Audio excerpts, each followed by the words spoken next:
Vous à nos auditeurs. Ok, bonjour Monsieur Lati, bonjour chers tous et chères toutes.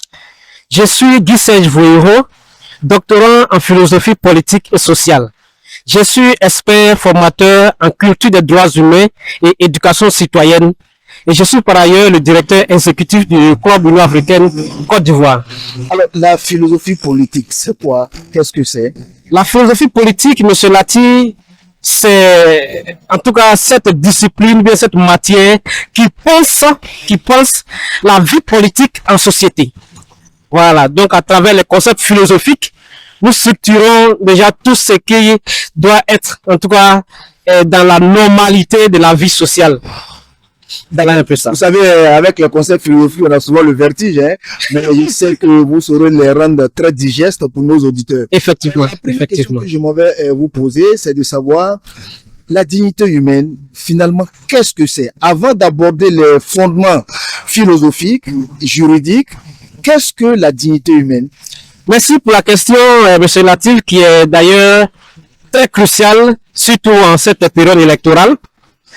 Pour être plus simple, je dirais que la dignité humaine, c'est la valeur que possède tout individu. C'est aussi le respect qui est dévolu à chaque individu du simple fait qu'il soit un être humain. Une fois que je nais, Oui. la dignité, je l'ai automatiquement. Hein. Effectivement. Naturelle. Elle est naturelle. Elle est consubstantielle à l'être humain, c'est ça? Effectivement, effectivement. Elle est naturelle. Elle est innée en l'homme. Alors, d'où vient que certains gouvernements nous dénient la dignité humaine? Ok. Là, c'est une question qui est beaucoup plus importante. C'est la raison pour laquelle nous sommes là. Okay. Voilà, pour faire encore une large sensibilisation et dire à nos gouvernants que ce droit-là n'est pas à dénier à tout être humain. Parce que c'est un acquis naturel. Un acquis naturel. Oui. Tout le monde a ce droit. Tout le monde a ce droit. Parce qu'on est tout simplement être humain. Être humain. Tu ne peux pas nous enlever cela. Non, non. Très bien. Alors, est-ce que la dignité humaine a le même sens en contexte ordinaire comme en contexte extraordinaire? Bon, quand il dit extraordinaire, je vais parler par exemple du contexte des élections. Oui. Ok, non. Et là, il faut faire une petite démarcation. Quand nous sommes à une période électorale, il y a une approche qui est particulière au concept de dignité humaine.